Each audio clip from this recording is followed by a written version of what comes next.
Shooting daw. Opo, as in yung bang bang. O gamit yung baril. Ang hilig ni Mister. Oh, yung target shooting, okay?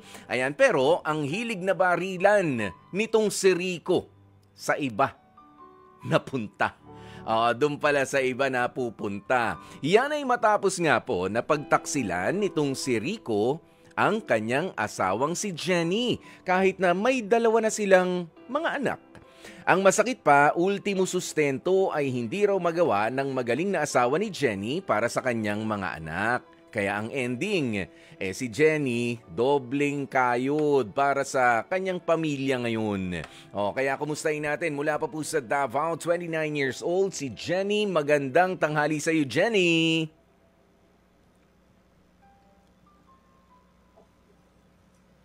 Hello, good afternoon.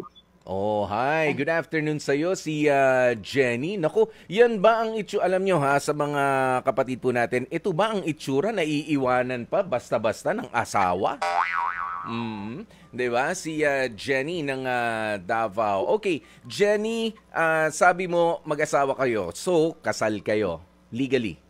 Yes po, legally. Gano'n nakatagal ang pagsasama nyo sa hanggang nung natigil?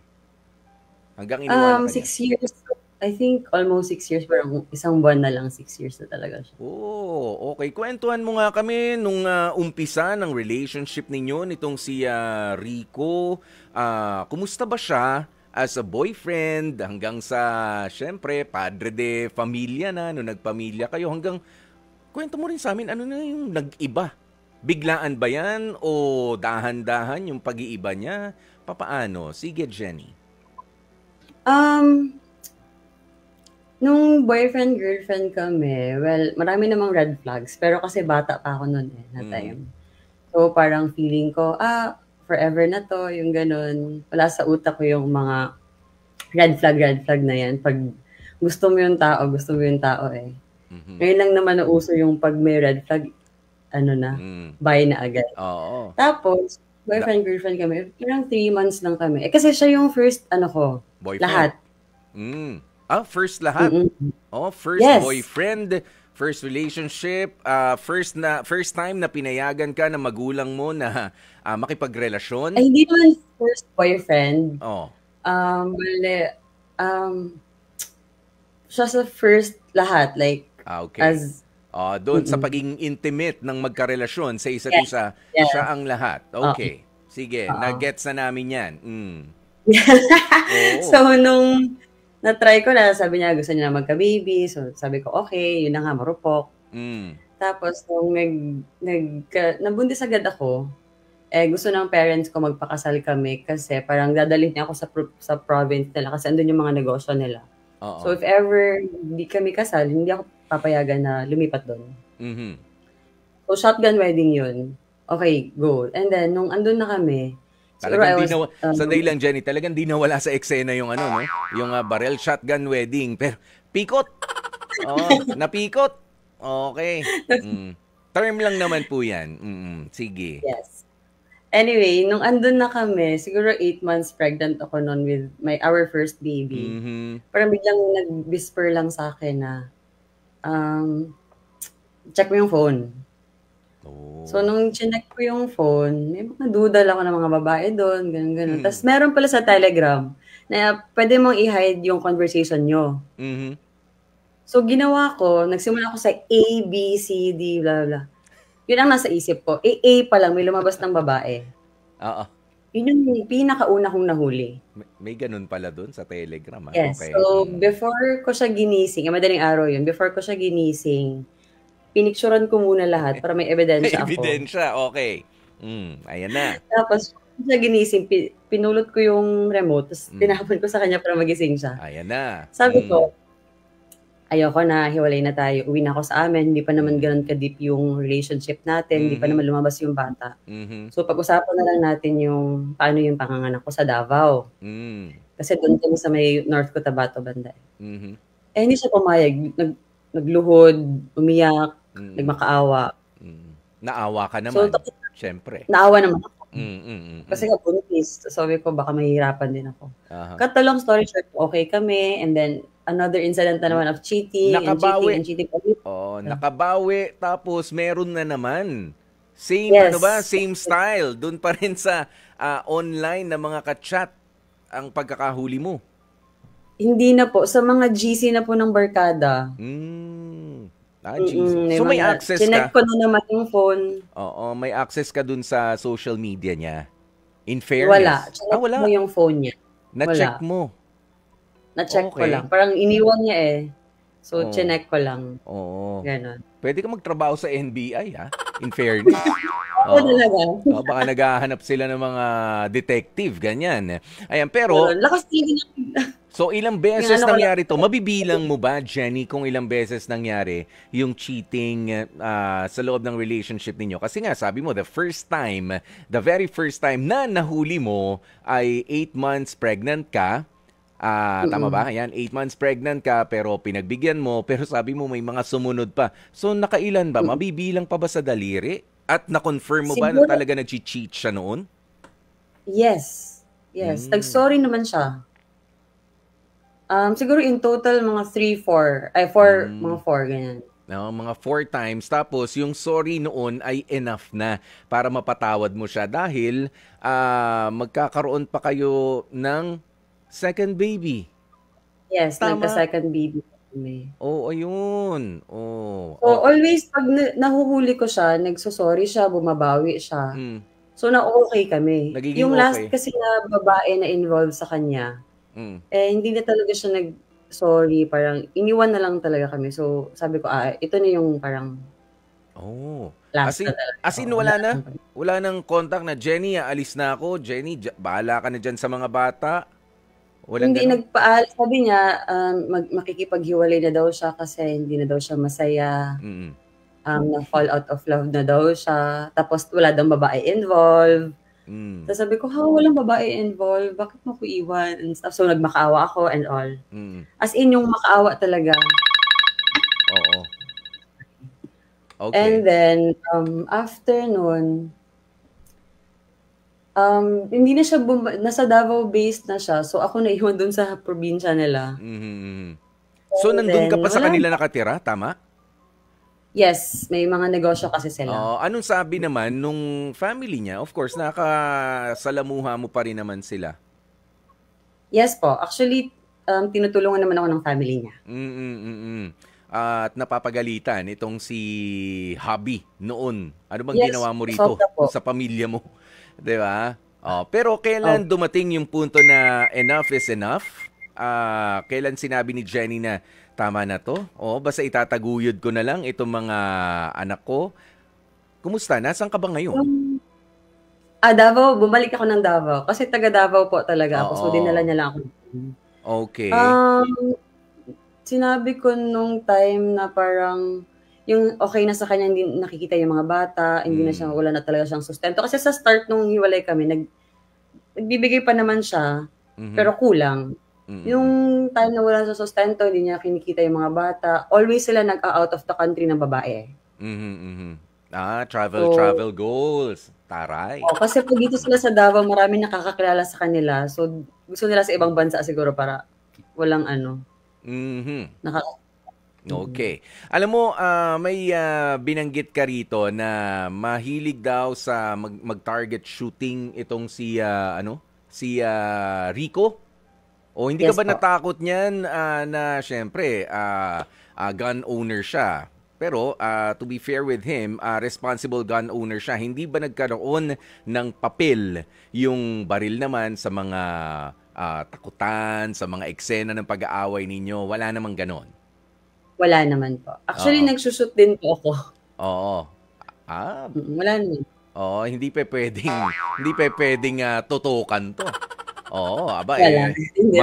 Marunong din to. Hindi nang gigigil sa gatilyo to. 'Di ba? You have to be responsible. Pero naging ano ba 'yan? Yung pag-target shooting niya, yung hilig niya doon, may kinalaman kung paano niya nakukuha at nakikilala yung mga babae na 'yan? Actually, doon niya nakilala yung babae niya ngayon, yung ka-live-in partner niya. Ayun na. Doon pinakilala pa ako. Sabi niya, asawa ko, tapos ganyan. Sabi ko, bakit di siya naman Parang nag-snub lang siya. Parang, maldita naman ito. So, hindi ko siya pinansin. Yun na pala, nagsasalos na siya. Yun pala yun. May pakiramdam na talaga ang mga babae, no? Kapag ka may something dito sa babaeng to. Pero, ibig sabihin, parang hobby lang talaga yan sa kanya. Hindi trabaho. Kasi meron yung iba, nagtitrain eh. 'Di ba? Nagte-train sila, nagko-coach. 'Di ba? Hobby lang talaga. So may kaya rin itong si Rico kasi mahal na bala ngayon, 'di ba? Mahal bala 14 pesos isa. 'Di ba? Puputok ka ng isang magazine. Magkano na 'yan, 'di ba? May tagapulot pa ron, no? Hindi naman tagapulot, ano. Meron pa mag-a-assist sa iyo. Siyempre, abutan mo 'yun. Yes. Kung may gusto kang subukan baril, magre-rent ka. Mahal na hobby rin yan. One of the most expensive hobby po talaga ang shooting. Oo, kaya tinigilan ko na yan eh. Tinigilan ko yan. Nung first time ako makalibre, nagtanong ako ng presyo. Nilibre lang ako ha. Tanong ako ng presyo, sabi ko, ay magki-quit na ako. Pagkatapos nitong session na to, ayoko na. Ayokong gawin to nang gagastos ako. Mahal. Ayan, pero bottom line, so ngayon, wala na talaga kayong connection at communication nitong si Rico. Binlock ko na po siya sa lahat kasi ayoko yung parang may tatay yung mga anak ko nalulubog lilitaw. Parang kikitain mo lang at your own convenience. Parang ayoko nun. Kasi gusto ko, for me, ang mga bata, priority talaga sila. Number 1, top. So, ayoko yun. Kasi may anak din yung babae eh. Married. Married din? Okay. Yes, narinig ko na hinahatid sundo niya sa school. Tapos siya pa nag-grocery for them. So sabi ko, bakit hindi mo yan nagawa sa amin? Tapos ginagawa mo sa iba. So doon ka na. Wag mo nang i-involve ang sarili mo sa amin. Okay. Siguro sa ngayon, Jenny, mahalaga na malaman namin sa isang katulad mo na, independent ka na ngayon. 'Di ba? Na you consider yourself, wala na, single mother. 'Di ba? Merong asawa na wala naman na talaga, umalis na sa eksena. Paano ka nag-deal doon sa mga gabi na syempre natatakot ka eh? Paano ko itataguyod itong mga bata? Yes, meron ako na pagkukunan. Yes, meron akong business. Pero yung pagod ko rin. Yung mga bagay na hindi naman din kakayanin, na bayaran lang basta ng pera, your emotions, paano mo na-handle yan? At gaano rin katagal? Sobrang tagal. Tiniis ko. May time pa nga na akala ko, kaya ko pang tiisin hanggang bumalik siya. Tapos, every night, pag tulog na yung mga bata, doon ako nagbe-breakdown.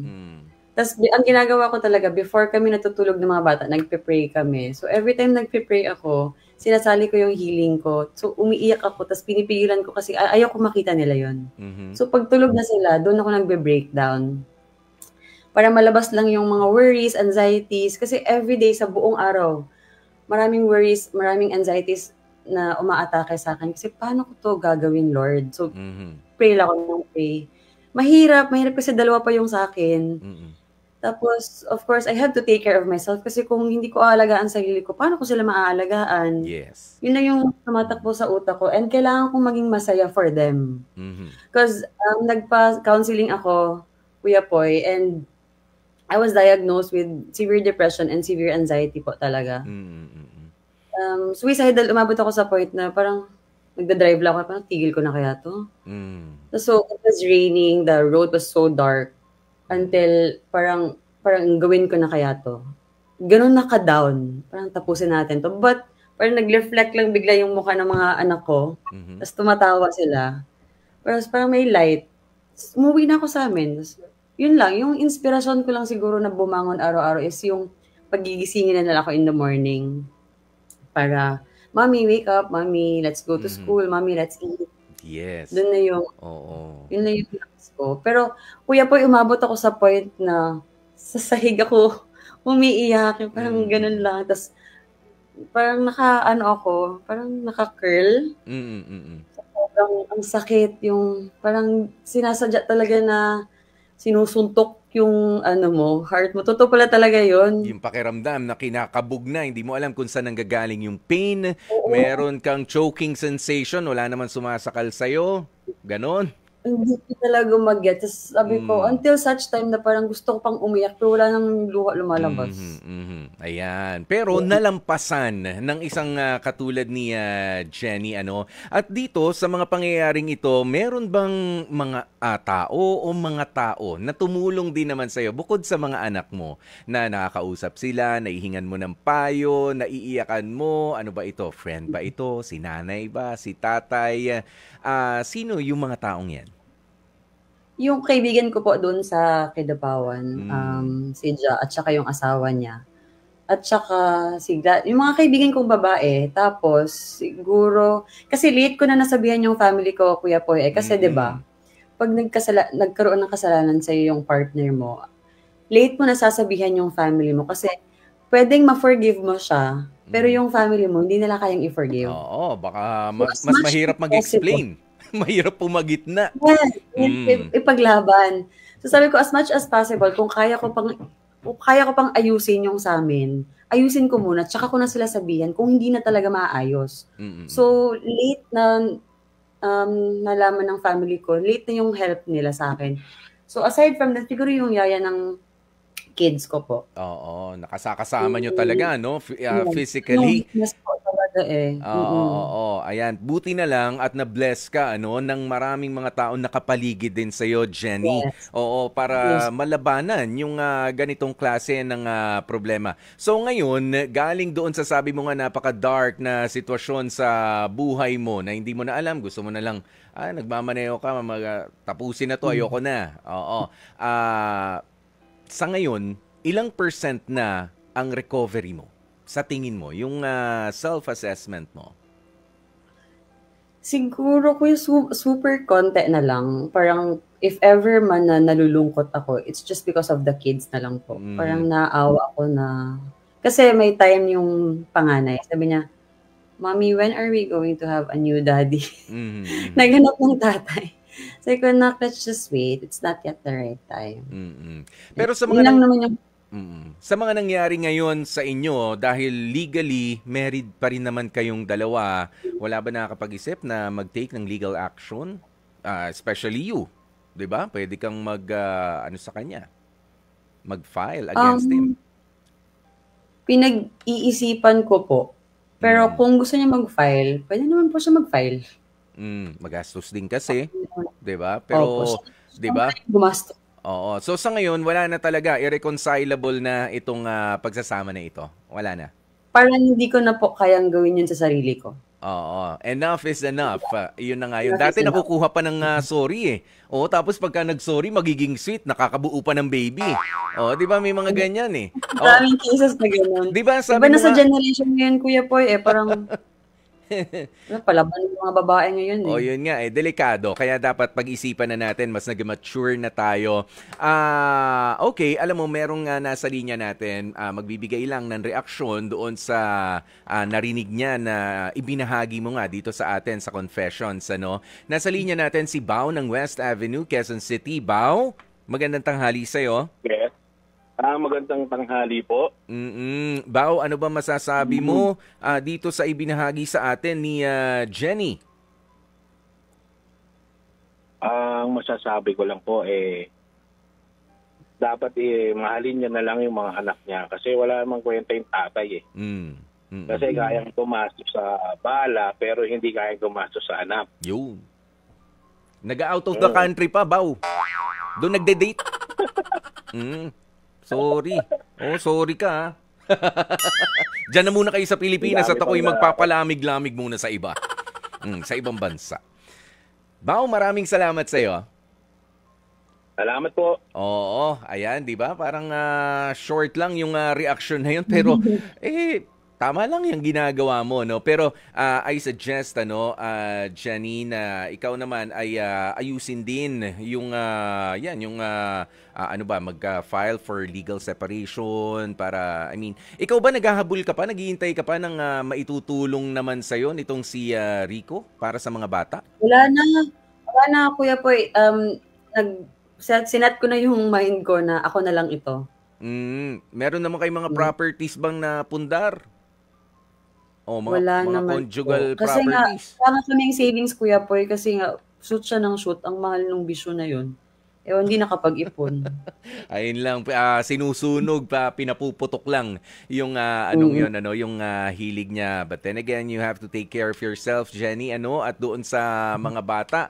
At kung sakasakali, kasi alam nyo para sa mga hindi po nakakita kay Jenny, salamat na nag-appear ka sa amin dito sa StreamYard. Hindi ho mahihirapan makahanap ng partner ito. Maganda. Jenny is a pretty lady. 'Di ba? Kung pipiliin mo na magkaroon ulit ng karelasyon, mag-entertain ng mga lalaki, 'di ba? Hindi mahihirapan. Aminin mo nga ngayon, Jenny, meron ba mga nagpaparamdam? Marami, Kuya Boy. Minsan diba? Pero choice ko pong ayoko muna. Yes. Ayoko talaga muna. Parang hindi pa ako ready masaktan ulit. Ayan, pero sabi nga, focus lang muna sa mga bata, pero sabi nga, wag naman nating kalilimutan, 'di ba, na it's the lover, not the love, na sumira ng tiwala mo sa pagmamahal. Well, Jenny, maraming salamat sa pagbabahagi ng iyong kwento dito sa ating programang H2H o Heart to Heart. Hihingan na lang kita ng isang inspiring message para sa lahat ng mga babae na maaring pinagdaraanan yung hirap na pinagdaraanan mo o nalampasan mo. You inspire them, okay, kung papaanong labanan ito at kung kaninong mga tao lang dapat na lumalapit. Go ahead, Jenny. Okay. So, sa lahat ng nanay or single mom, ang dami nag-message sa akin sa TikTok ko nga about their own story. Heal at your own pace. Girl, it gets better talaga. Kung gusto mong umiyak, iyak ka lang. Pagtulog mo sa gabi, ilabas mo lahat. Pagising mo, bumangon ka. Gawin mo yung kailangan mong gawin. Tapos kung kailangan mo na namang umiyak ka lang. Basta wag mong kakalimutan na kailangan mong mag-survive para sa sarili mo at para sa mga anak mo. Ganun talaga ang buhay Minsan, para makapag-move on tayo, we just have to accept na ganun talaga. Wala tayong magagawa. Hindi na tayo mahal. Hanggang doon na lang. Kasi naman ipagpilitan pa natin yung sarili natin, ayaw na nga tayo. So yun lang. Life will always be challenging, pero it gets better talaga. Every day. Laban ka lang. Kung matumba ka ulit, tayo ka ulit, laban ulit. Ganun lang. And kung may gusto kayong lapitan, family talaga. Kasi sa family, alam mong and siguradong hindi ka tatalikuran. And they will always have your back. Yun lang naman. Maraming salamat sa iyo, Jenny, sa pag-i-inspire sa maraming mga nakikinig sa atin at sa mga nanonood na rin, At syempre, bukas din naman po ang ating programa kung sakasakaling gustong sumagot ng asawa pa rin kasi, Asawa ni Jenny na si Rico. Okay, kung sakaling marinig mo ang broadcast na ito, ang live stream na ito, pwede mo naman ding i-explain ang party mo doon sa nangyari at kung bakit nga ba yun nangyari. Maraming salamat once again, Jenny, sa pagbubukas ng buhay mo para mas marami pang ma-inspire na iba at manatiling malakas sa likod ng mga pagsubok sa kanilang relasyon at pamilya.